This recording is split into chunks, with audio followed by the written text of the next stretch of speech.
Become a sustaining member of the Commonwealth Club for just $10 a month. Join today.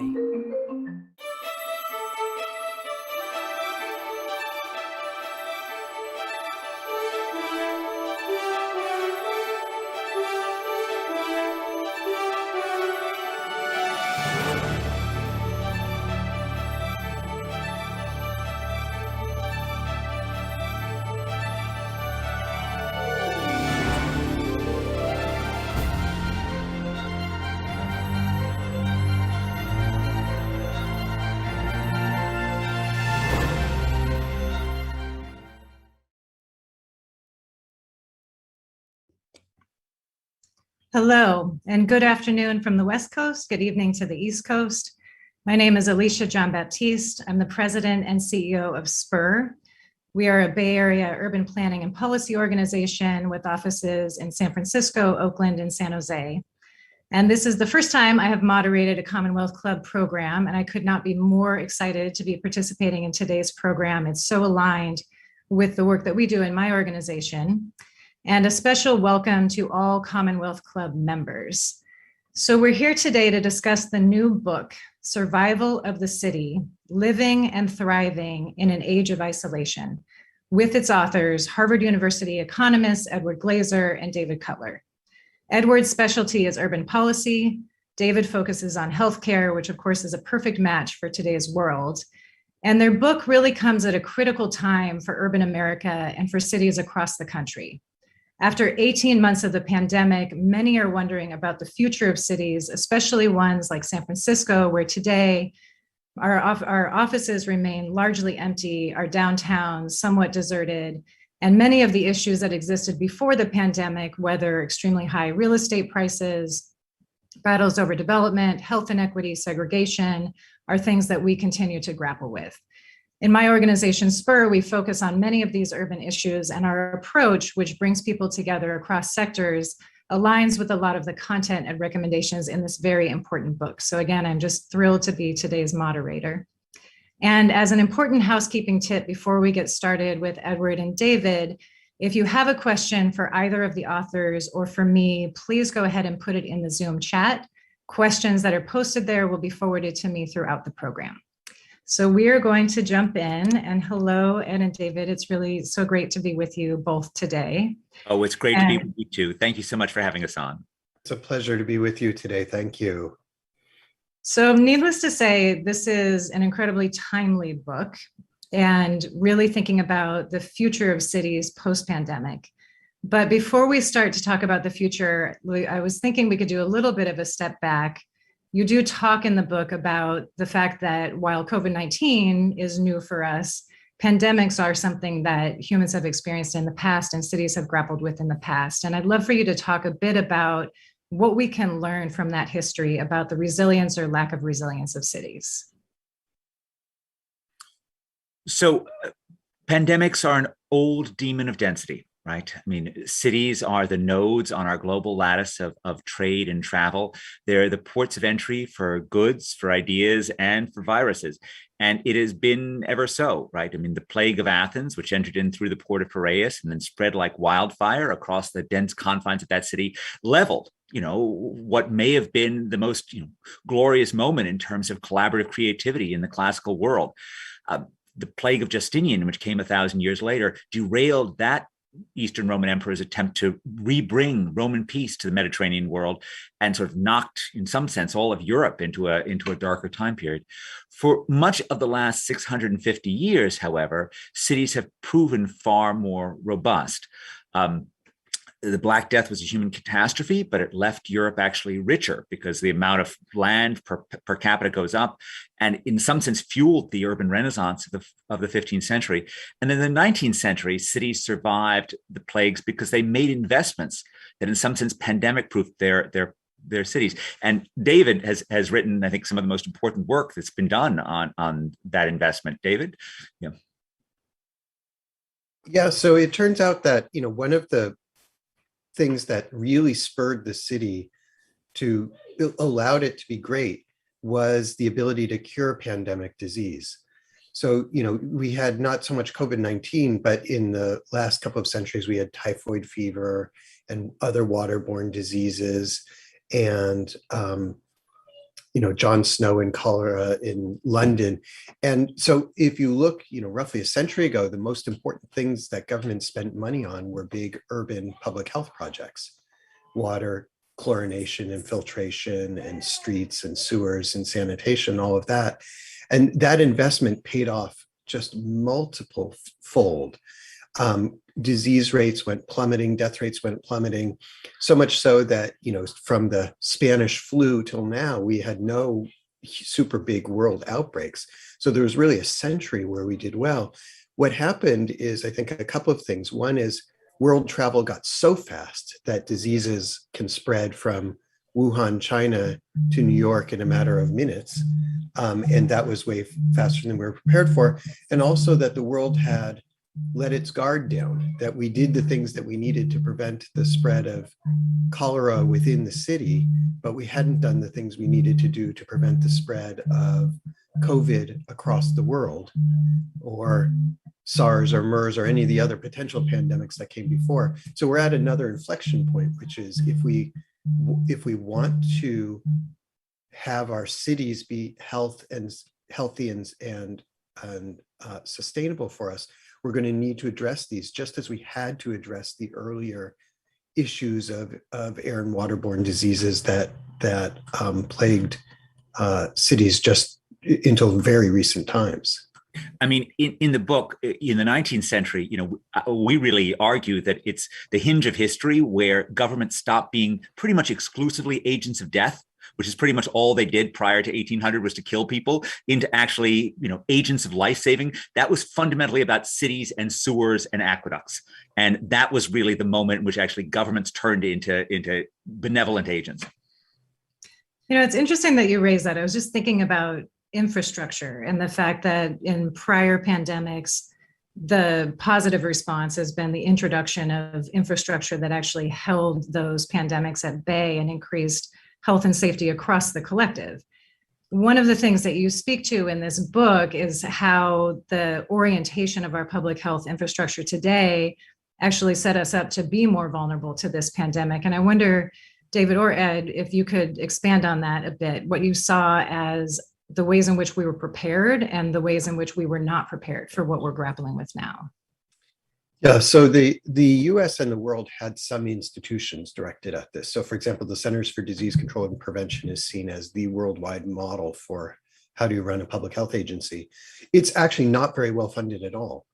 And it's really the only game in town. So if something goes bad, for example, their first tests for COVID were off, and so they gave a lot of false positives, then you just can't do your testing right away. So it'd be as if, you said, look, there's only, one road into the city, and oops, if, something happens on that one road, sorry, no one can get in or out of the city. Well, that's kind of a lousy way to run a city if you think about any kind of urban design or anything. But that's kind of how we had it. We had a World Health Organization that, was sort of charged with the kind of health of the world, that really sort of blows with the wind of where the money is. So China was supplying a fair part of the WHO budget. So as a result of that, when China says everything is okay, the WHO says everything is okay. And before that, when there's an Ebola outbreak in West Africa, for fear of hurting the economies of West Africa, they don't declare an outbreak or an epidemic of Ebola. That's not a very good thing. If you're charged with doing something technical, like making sure the world is safe, then you have to do that one thing. And the example we contrast that with is NATO, which is, had one mission, which was to prevent the West from attack by the Soviet Union. And it didn't mince around, and it didn't, it did do things for political expediency that were not appropriate technically. And so what we say is that part of what we're going to need is to take these real scientific questions, like how do you prevent world pandemic? How do you make sure that you have a functioning disease prevention and spread and capable of stopping spread, and really turn them into true scientific questions and say, we're going to devote the resources that we need to make those scientific those scientific needs work. And then somewhere else in the back office, we're going to deal with all the politics of how do you deal with these upset countries? How do you deal with, with the rest of it? But those two cannot be together because it just doesn't work well. The one of the other things that I saw in your writing was a reflection on our healthcare system in this country being set up as a treat the disease, particularly treat the disease of the individual, rather than being set up as either preventive care or considering sort of community health writ large. Can you talk a bit more about that? Yeah, maybe I'll jump in here first and then Ed can jump back. What we have set up in the US is an extremely costly private healthcare system. That is what it basically does is when you get sick, it helps to pay the bills. And it does that very well. That is, it spends close to $4 trillion a year paying the bills of Americans who get sick. And that's more per person than any country in the world. It's roughly 50% more than your typical rich country spends. That is very different from a healthcare system that is set up to ensure the public's health. And so we're going to have to move from one that's focused on the private health of individuals, really the private payment of medical bills, into one that thinks about their health. And that's going to be a couple of different dimensions to that. One dimension is investing in public health much more. So what's happened is we've squeezed out the private healthcare component, and the private healthcare component has squeezed out the public healthcare component. Every dollar we spend on treating someone who's very ill with a new expensive disease, that is money that can't be used for things like public health and pandemic preparation. But the other thing is, even for those of us, even outside of that situation, we always knew that healthcare was kind of sick in that when we were sick, it didn't work right. We had difficulty accessing it. The cost was too high. The system was too difficult to use and so on. And what we've learned is that, unfortunately, that's still true even in a pandemic. That even in a pandemic, the $4 trillion doesn't buy you a smooth functioning healthcare system. It's still impossible to use, and people are afraid of going to it even. And you couldn't Zoom your doctor until the beginning of the pandemic, and even now it's not quite as easy as you want. So we're going to have to address the private side of it too. Just how do we make sure that people get access to their non-pandemic healthcare needs? Because what we've learned is that even during the pandemic, we can't do it any better.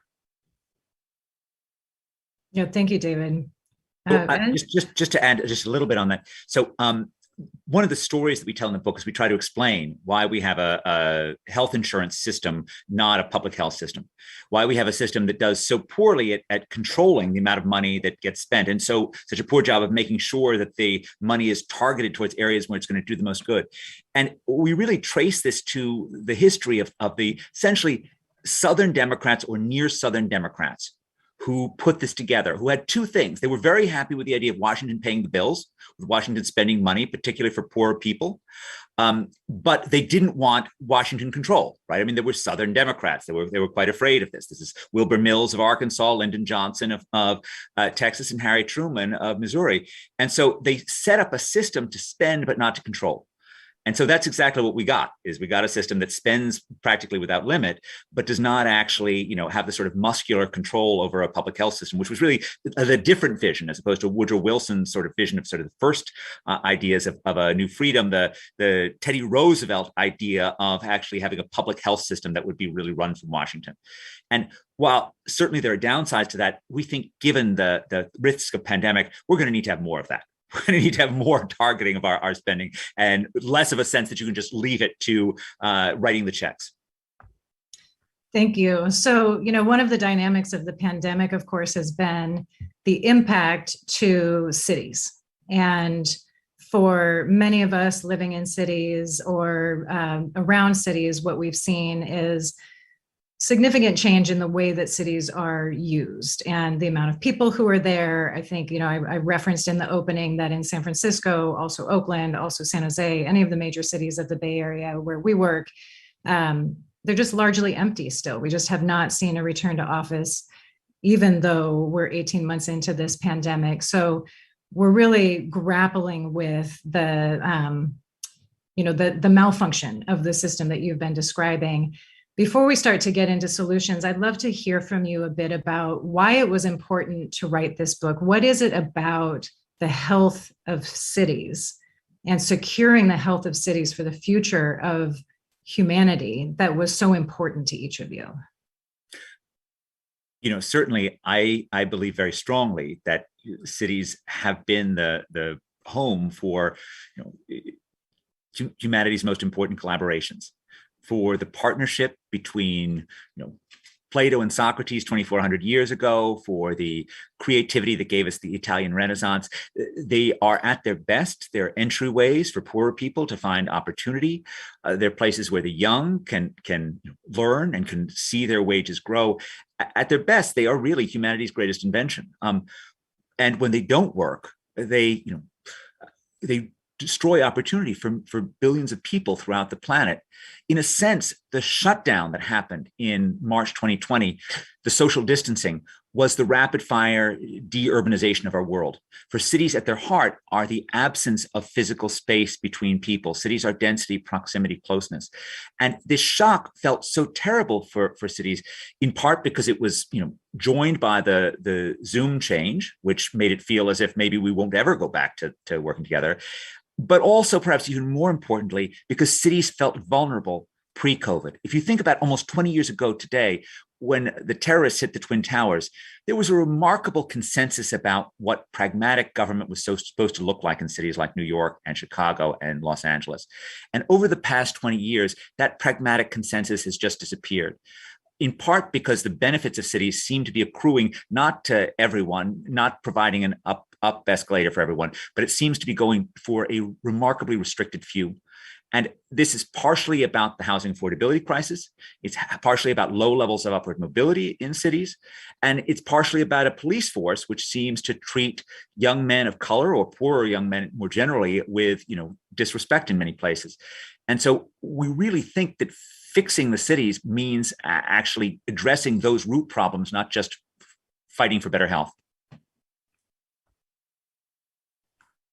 I think that's totally right. I will say also that something that's ingrained in that is the huge disparity in health, even in different parts of the city.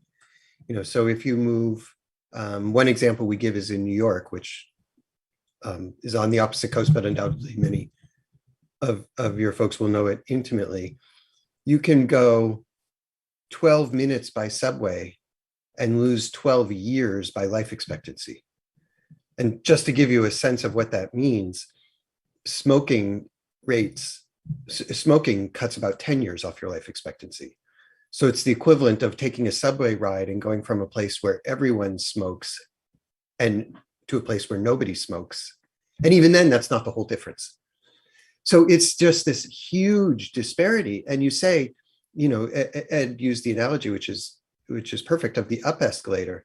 You say, well, how can you have an up escalator if, in one part of the city, you have people who are rich and living wonderful and fulfilling lives, and in the other part of the city, it's a struggle to live as long or as well as people in low and middle income countries around the world. And that's just not working for everybody. And so you have to find a way to make this work for everybody, or people are going to get really, really frustrated. And that is not a recipe for things going well. We have obviously very similar dynamics in the Bay Area as well. I think many people have talked about the dynamic where a zip code, from a person's zip code, you can tell what their life expectancy will be. And one of the things that I found incredibly fascinating and intriguing about your book was one of the tenets that you hold around this concept of insiders versus outsiders, and the idea that we organize ourselves over time to have a small group of insiders who control resources at the expense of the outsiders. I'd love to hear you talk a bit more about, just elaborate on that dynamic, and also how it informed your thinking when you started to consider what our future needs to hold. So this idea is associated with Mancur Olson in The Rise and Decline of Nations from 1983. And I read this book, probably David, to two in graduate school in the late 1980s, early 1990s. And it didn't feel to me like it was describing America. It was all about how in stable societies, insiders grab all the levers of power and there's no room for new entrepreneurship or new housing construction or anything like that. And I thought, oh, this is America. There's, lots of, it's the age of Reagan. There aren't all these insiders, and didn't Thatcher change everything in the UK and everything? And 30 years later, I think that Olson was completely right. I first started, working about 20 years ago on the barriers to building housing. And I thought of that as being a relatively isolated example where, well-organized cliques of insiders had figured out how to use the rules of local housing, local land use regulation to basically stop any new construction, which, preserved their views, preserved their property values, made sure that their commutes were shorter. But, by raising the gate against any new construction, you raise the gate against any outsider who might want to come into your area. I mean, the Proposition 13, of course, in California was, just did this on steroids, right? Because it also made sure that the insiders paid totally different property taxes than the outsiders did, which is a particularly egregious example of this. But, you see this in lots of other areas as well. We see this in terms of our public schooling system, where if you think about one set of insiders as being suburban parents who have managed to create relatively good schooling system for their kids, but then excluded the kids who go to inner city schools and don't get advantages. You can also think of this as being, a teachers union, which can possibly argue that their teachers have a legal right, not to go into class and face the disease, that's understandable, but also to have a legal right not to Zoom in. Which was a stance, of course, that the California Teachers Union took last summer. That's a very hard one to see how that's, not hurting outsiders at the expense of insiders. And of course, also things like occupational licensing that, make it difficult for people to change states. So this collection of different rules, barriers on entrepreneurship. I mean, one particular outrage, I think, is the extent to which America regulates the entrepreneurship of the poor so much more than it regulates the entrepreneurship of the rich. I mean, if you want to start your internet phenomenon in your Harvard College dorm, you can have basically 1 billion users before any regulator knows that you exist. If you want to start your grocery store, half a mile away that sells milk products, you need 15 permits to get this thing through, right? And this does nothing but sort of protect the existing incumbents. And so this has led to a society in which, mobility is way down, in which new construction in the most productive parts of America is way down, in which we have persistent pockets of joblessness that have, stayed that way for 30 or 40 years because change is so difficult. And it's led to a society that's much less dynamic, quite honestly. And in some sense, if you ask yourself why young people feel embittered with capitalism, in some sense, it's because we've created a sort of crony capitalism that doesn't work for them, that protects, older people who own homes and doesn't make space for them.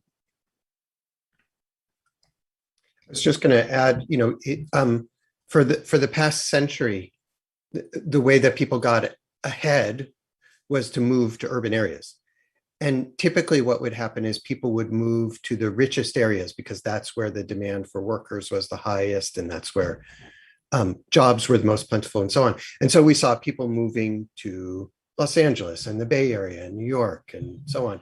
And then in the past few decades, it's gotten so outrageously expensive in all those areas that we no longer see people moving there. Or if they do move there, they're moving not to the central areas, they're moving to the outlying areas. So it's where they have, extremely long commutes and not those sort of interactions that we were talking about. So conversely, what's happening is people are moving to other cities, which are great for them. They're moving to Houston and Las Vegas and Phoenix and across the plains where building is much easier and houses are much cheaper. And that's all good. There's nothing wrong with that. But on the other hand, there's sort of areas like, the Bay Area, which are just crying out for workers in many ways. And yet the people can't afford to be there. And that's true of so many of our biggest cities where people would like to be there. And many of the people there would like to have them there, but we've structured it so that they just can't afford to be there. So this is, you're obviously describing our day-to-day reality. And we in the Bay Area are consistently locked into battles over housing development. And at the same time, we talk constantly about the unsheltered population. We have over 35,000 people literally unable to afford to live under a roof in the Bay Area. And yet we have underbuilt housing by 700,000 units in the last 20 years, and then we wonder why people can't afford to be here. It's not a dynamic that has changed in any meaningful way in the last number of years. And I'm curious, you talk in your book about the importance of providing more opportunity to build in dense environments. How do we actually move that kind of a concept forward, given this dynamic of the insider control? What is the pathway for a region like ours that's really struggling with this dynamic right now? So let me just give a 20-year perspective on this problem. So I think, in fact, yes, it is true. We have not yet moved the legislative needle, despite what's going on in Sacramento right now, which is sort of vaguely hopeful. We have not, certainly not, uncracked the knot of local housing. And even if we do have fast track for two unit developments, right? There's still going to be lots of ways for local communities to figure out how to gut that, even if a rule like that does get enacted. But that being said, in 2001, 2002, when I first was thinking about it, there was nobody who thought that this was a reasonable issue to worry about. There were no YIMBYs. I don't think there was a Spur. I don't think there was anything in terms of actual groups who thought that this was a problem that was worth fighting over. And so for me, I think it's I see lots of progress, and that I see actually people who have come to realize that actually we need more housing. And it's not, it's an issue that's not some sort of elite issue. And it's not, you don't want more housing because you want to help the developers at all. You want more housing because it's just incredibly healthy for the region to allow more space for ordinary people to move in. And it's good for the environment, right? Because there's no greener place intrinsically to build than in the San Francisco Bay Area with its temperate climates and BART. So I just look at what's happening. Yes, the fight is long, the fight is hard, the fight is slow. But the fact that there are, people who are engaged in making the fight, at least for me, feels incredibly hopeful. I will say, I think that this has got to happen in state legislatures. I think that that's ultimately where the power comes from. Maybe the federal government can help a little bit. I've tried to argue for doing more to tie federal highway aid or federal infrastructure aid to areas that permit more building. But fundamentally, local control over zoning is controlled by the state legislature. And only the state and small localities never have a strong interest in allowing huge amounts of development locally, because they're controlled by homeowners who just don't want that. And so it's ultimately going to be in the state house where the case for a fairer and more open California or Massachusetts is going to be made. I was going to say, to be fair, there's no reason we should pick on you entirely. Our own city has exactly the same problems, which are young people who want to live in the area, that make it a dynamic environment. Boston loves to be a city of universities, that can't afford to live in the environment. And the ups and the similar story to that as well, which I think you have as well, which is young upstarts, businesses that can't get the space because the rents are too high. So you might have an idea for some new type of business, and you say, well, look, maybe if rents are cheap, I can give it a flyer. Maybe it'll work. Maybe it doesn't work. But that's what dynamism is all about. But the problem is, when the rents are so high, you can't do it unless you're absolutely certain the thing is going to succeed, and so on. So it really has a very big impact both on the people and on the businesses in an area. So I'd love to follow up on that point, because I'm interested in how you perceive the dynamic of remote work affecting some of that underlying pattern. But first, I want to just acknowledge, thank you, Ed, for the note of optimism. It's helpful to be reminded that it's a long arc. And secondly, one of the other reflections I was considering is that even with the concept of density and adding capacity to cities, what we have seen, and cities are developing in all kinds of different ways. There's areas that are more restricted, and then there are areas that have been very much open for business. Regardless, there was a study published recently by the Othering and Blogging Institute at Cal Berkeley, which found that over the past 30 years in the largest metros in the United States, racial residential segregation has increased over in 80% of cases. And so I wonder if you've thought about if there are interventions that are required. Oh, and by the way, the life outcomes that you were speaking to earlier, David, are very much also track against racial residential segregation. if there is something that's necessary in addition to allowing for more building, allowing for more opportunity, allowing for more density to grapple with that or address that dynamic. So we started our work together on racial segregation 25 years ago. So in fact, the first paper that David and I ever wrote was on the downsides of racial segregation for African-American, relatively young African-Americans in the US. The impacts of racial segregation are terrible. And one of the things that's particularly difficult is the segregation of kids. The experienced segregation of kids is much worse than the segregation of adults as experienced day to day. And the way to think about this is, cell phone data shows us that when adults, who live in a segregated area get up and go to work, they go to work in a relatively integrated office. But a child who wakes up in a segregated housing project will go to a heavily segregated school. And in a sense, for that child, they're experiencing a world that's like an isolated village, where all of the mixing and integration that can come from city life, that really is gone. And that, I think, is a big reason why, in fact, cities seem to be so bad for upward mobility for children, even though adults who come to cities typically do experience significant wage gains over adults who live in other areas. And so when we think about trying to create cities of opportunity for poor kids, we really are fighting against that. And of course, more segregated cities, you particularly have lower levels of upward mobility for African Americans. Fighting against segregation is incredibly hard, but certainly when I think of, a move to life by Zoom, or even worse, like the 15-minute city, right? These are all things which are saying, oh, let's just retreat into our enclaves. Let's just separate ourselves from each other. And that seems like it's moving in exactly the other direction. And that seems to be why it's so important that we make our public spaces safe, that we make our public transportation safe, and that we also have meaningful ways of actually improving the education experience for the least advantaged Americans. One of the things that came out very clearly when we were doing the work that Ed described is that the cities where segregation was the highest are cities that were stagnant, where they were not adding a lot of people, they were not adding a lot of houses, so everything was just fixed. So you had neighborhoods that had historically been white and they remained white, and areas that had historically been ghetto and they remained ghetto, and that was just the way it was. And then the cities that were growing rapidly, you're building new houses on the edge of the city, and so everyone can move in there, and then that frees up houses in the interior, and so everyone can move in there.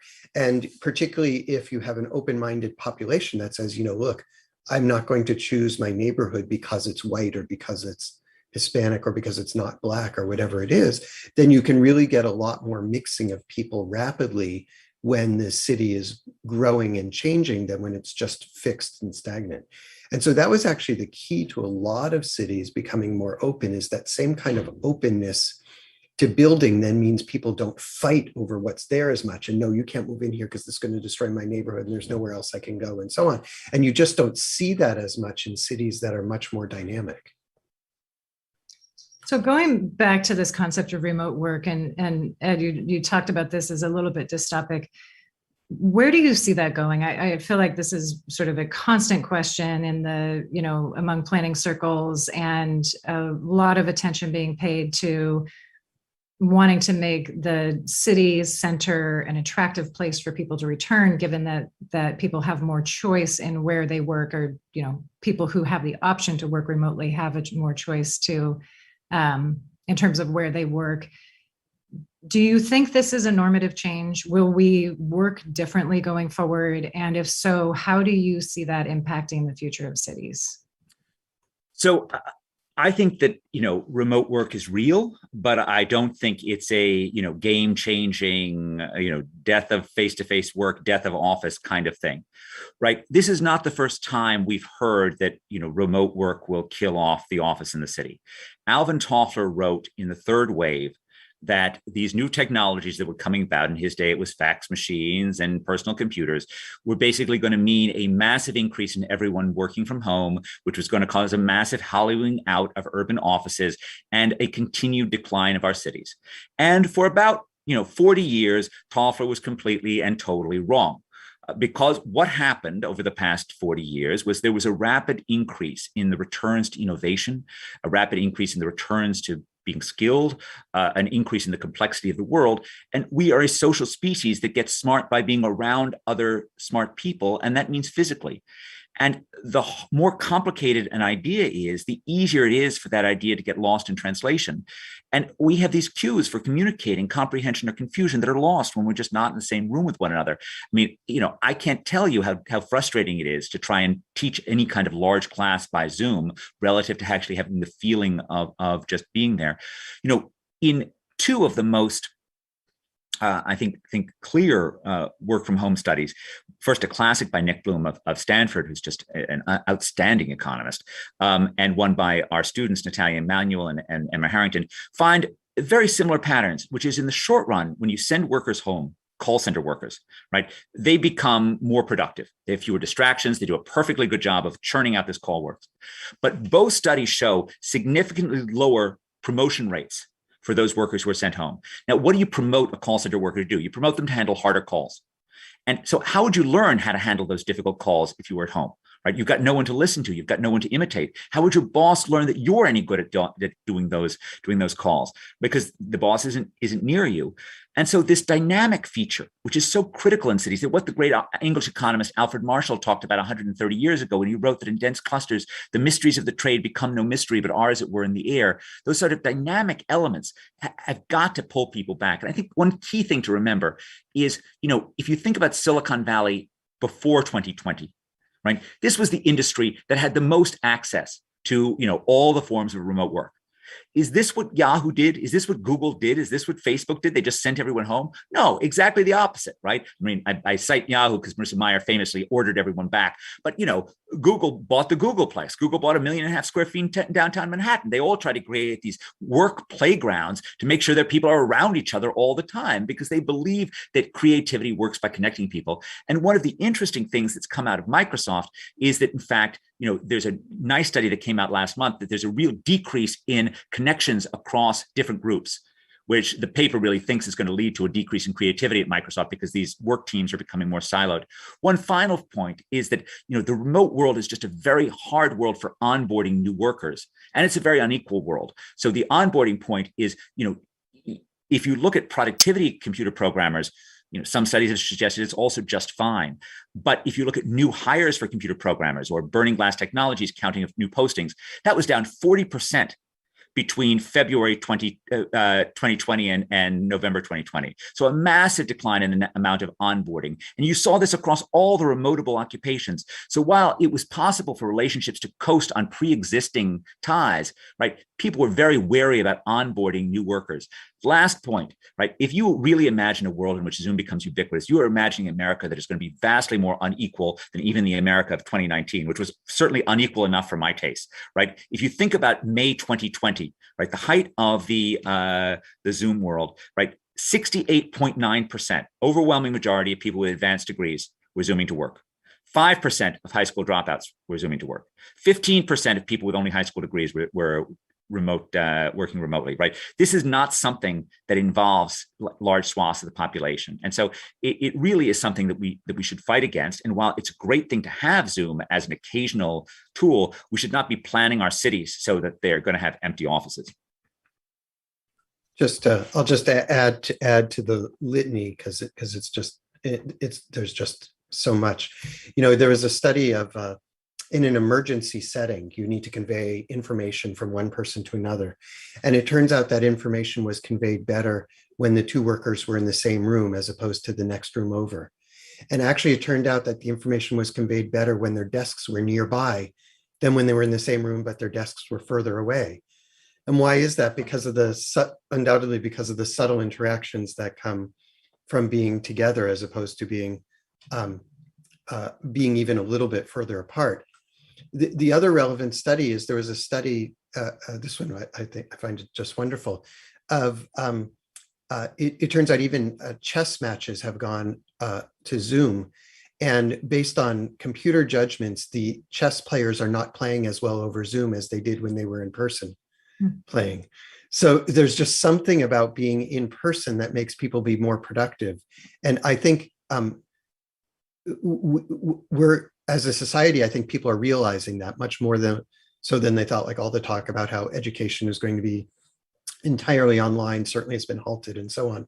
And so my sense is that we're going to have to, we will want to, and it'll be good for us to come back together at least somewhat.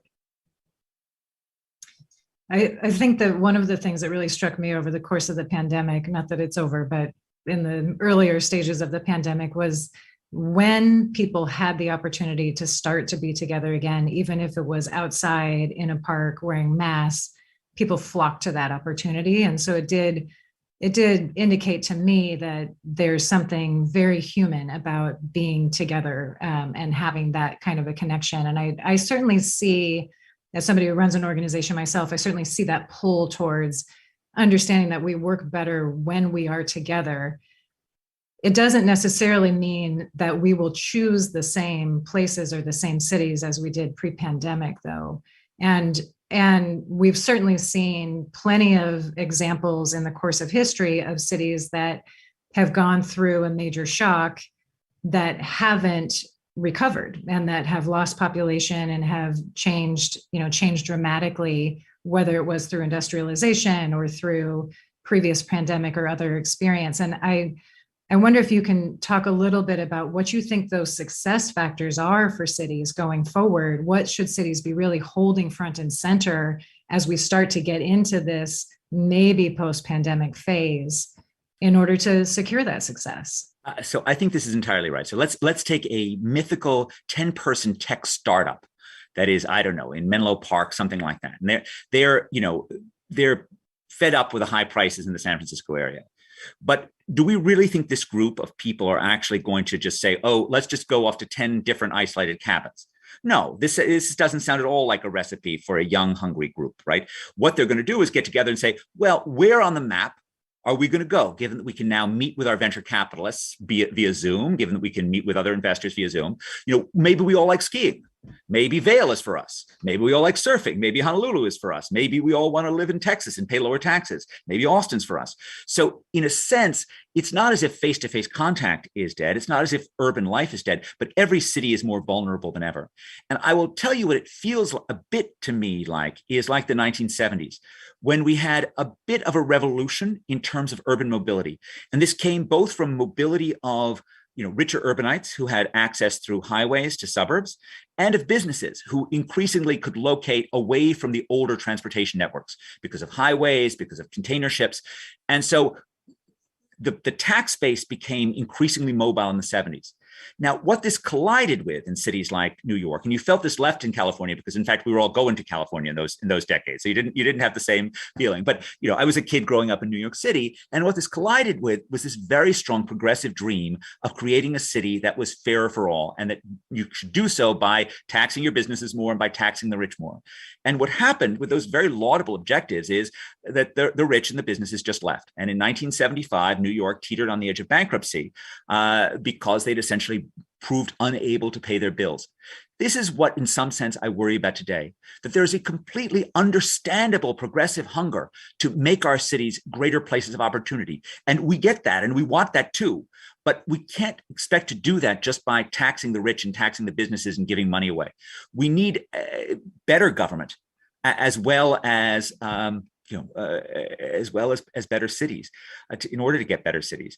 And so what we're pushing for is that there are some cases in which we think the federal government can do more, of course, because the federal government can raise taxes without this flood of threat of people emigrating. I think the key with federal spending is to make sure it goes on things that are smart. And so in many cases, like fixing urban schools, we think we actually don't know all the answers. We've had 2 large-scale federal interventions in education over the past 20 years, No Child Left Behind and Moving to Opportunity. Both of them were quite interesting. Both of them were very smart. Neither of them made a huge difference in terms of the quality of our underperforming schools. And so we think should be more experimental. One possibility which we threw out was the idea of wraparound vocational training programs that teach kids how to become programmers or plumbers after school, weekends, on the summer, leaving existing schools untouched. You can evaluate them. You can pay for performance because you can actually judge whether or not someone's a decent programmer at the point of graduation. And if it works, you scale it up. If it doesn't work, you scale it down. And the federal government government should be paying for things like that, particularly for disadvantaged kids.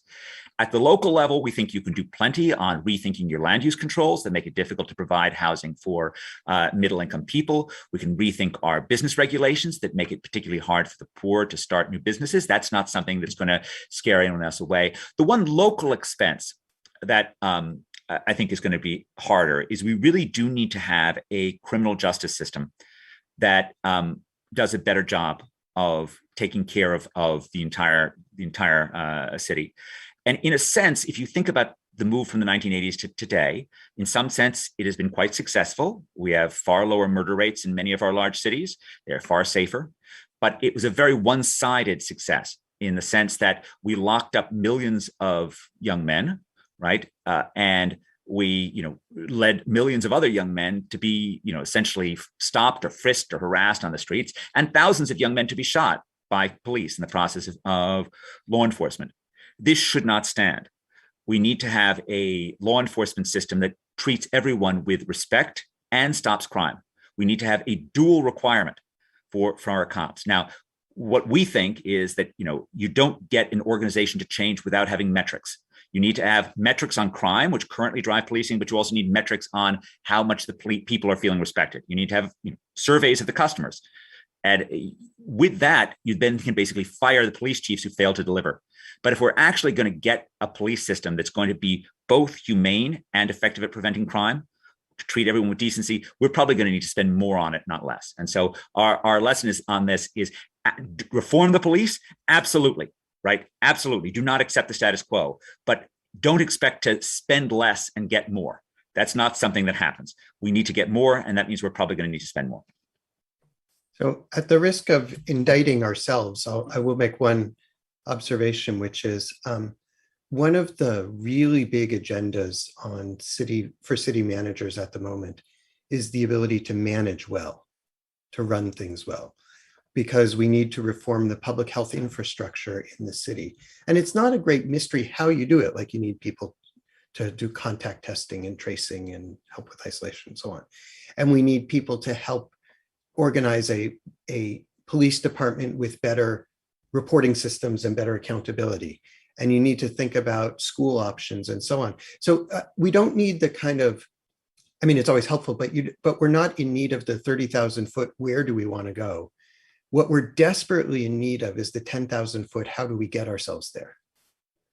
And I think Ed and I are both associated with the public policy school at Harvard. I'm also associated with the School of Public Health. We both teach Harvard undergraduates. My sense is that as a field, and probably as individuals, we haven't done enough to train people in how to make things happen, not just what things you want to happen, and what are the politics of it, but how do you actually get those good ideas to work? I have a mantra, which I'll just say, which is that in city government, capacity is far more important than policy, which just means the ability to get things done is actually much more important than knowing clever ideas that you actually want to do. So I'm gonna follow up on that in a bit, but I am gonna turn to some of our audience questions. So the first question, what is the best use of office skyscrapers if more people work from home?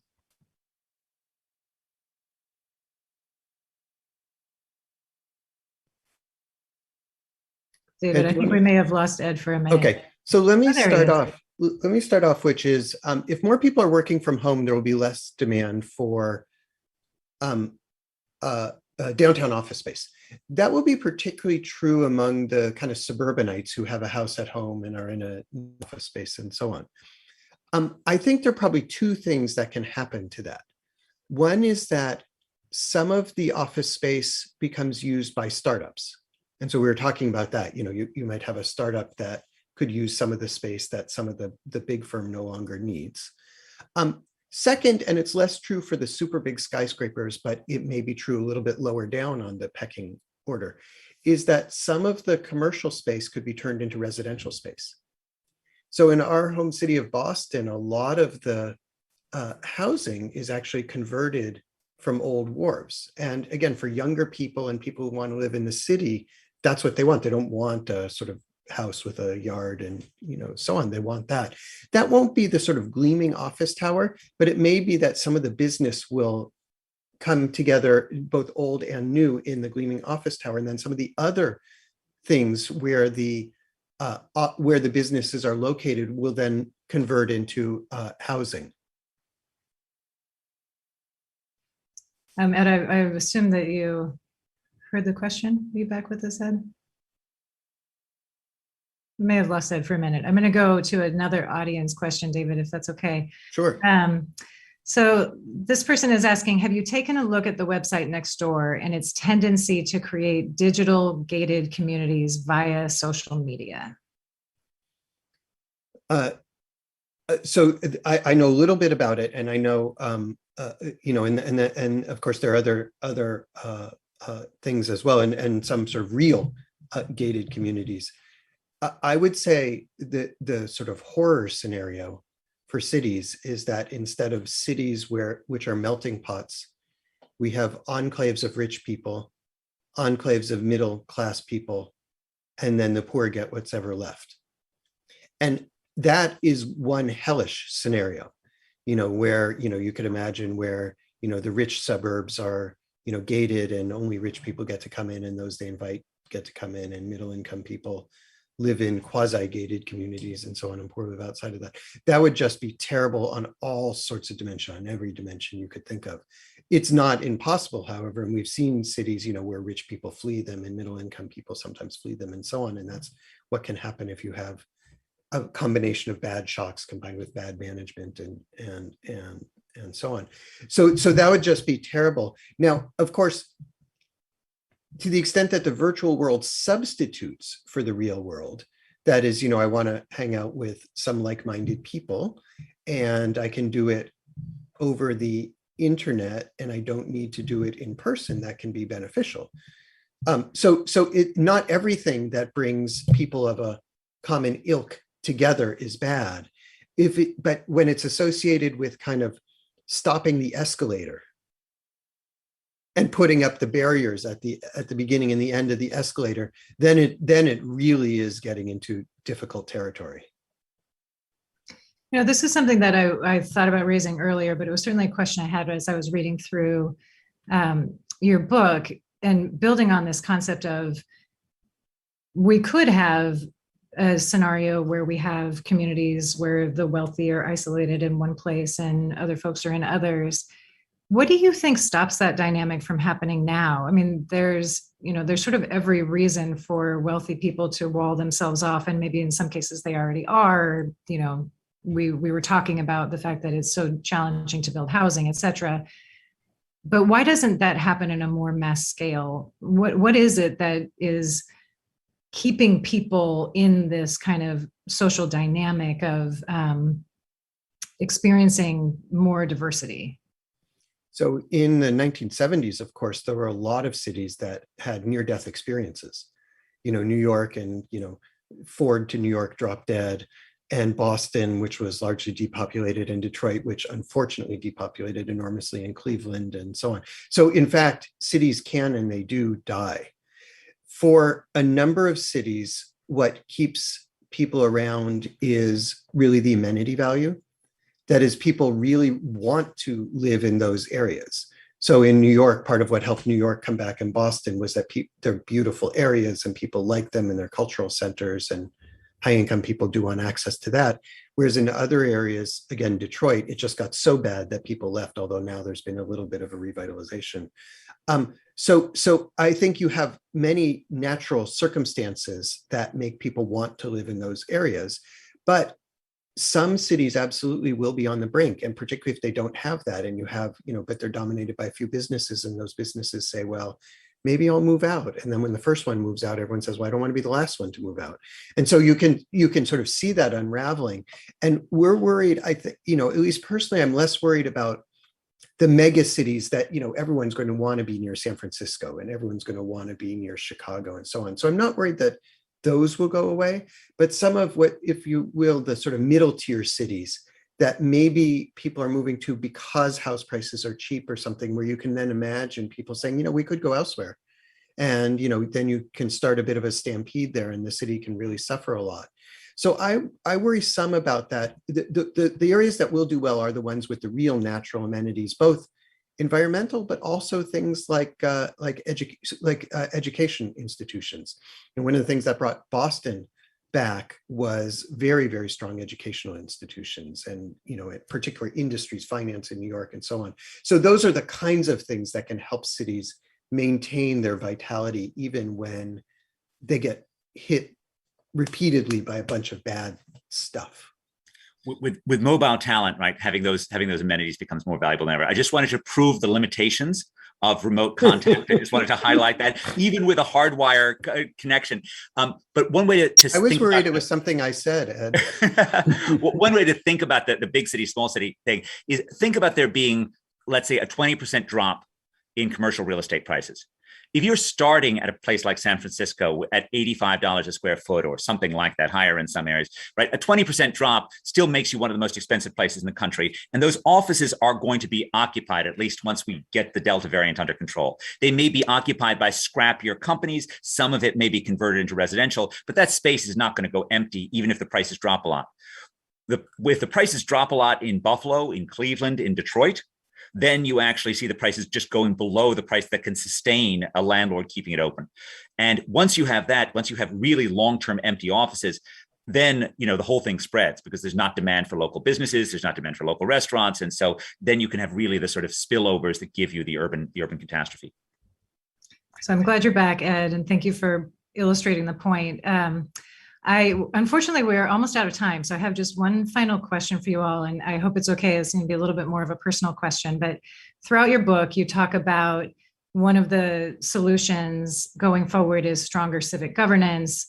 That includes the relationship among each of us as actors and community members.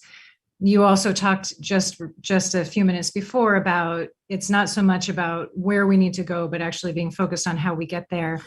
And you also acknowledge in your book that you hold really quite different political philosophies in some cases. And I wonder if you could just describe what the process was like for the two of you to come together to produce this book together. So I personally found it a great treat. And I think you learn an enormous amount, particularly by being around people who you don't agree with as much.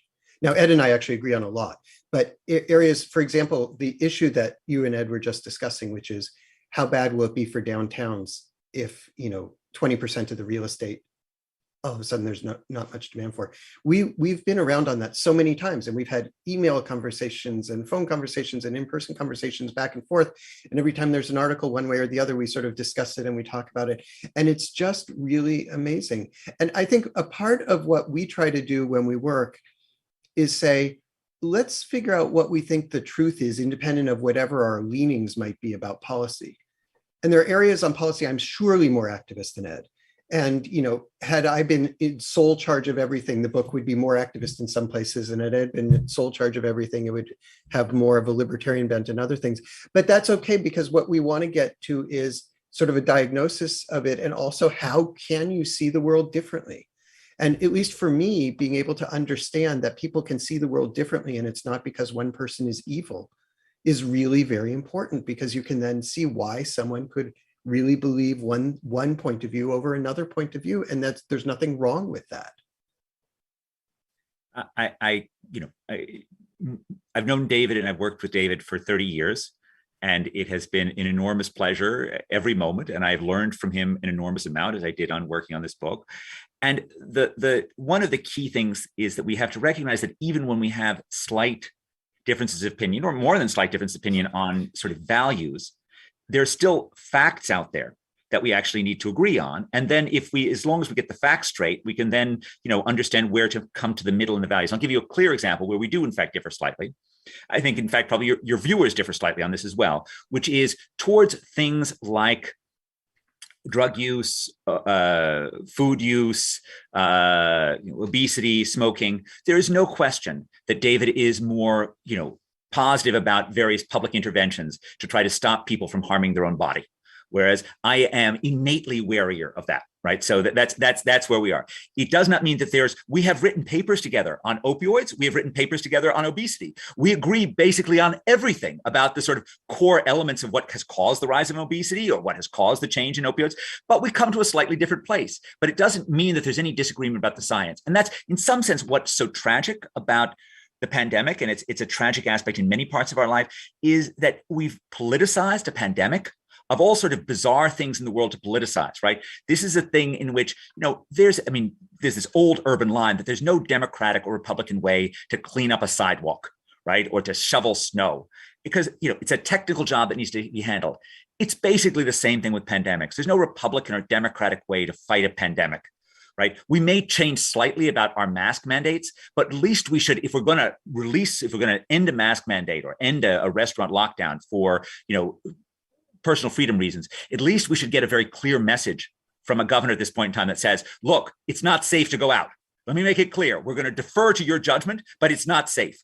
Whereas, all this stuff got muddled because of this. And I really, I see this as being somewhat similar to sort of World War II in the sense that, politics should stop at the water's edge. Politics should stop when we get to actually these larger issues. And we really need to recognize that only with a pragmatic, fact-based, science-based, reason-based approach can we actually pandemic-proof our world. So thank you both so much. We are unfortunately out of time, but it has been just an absolute pleasure to be in conversation with both of you. I also want to thank the Commonwealth Club, our host for today's very important program. And I encourage our viewers to pick up a copy of Ed and David's new book, Survival of the City, Living and Thriving in an Age of Isolation, wherever books are sold. I am Alicia Jean-Baptiste, and this Commonwealth Club is now adjourned.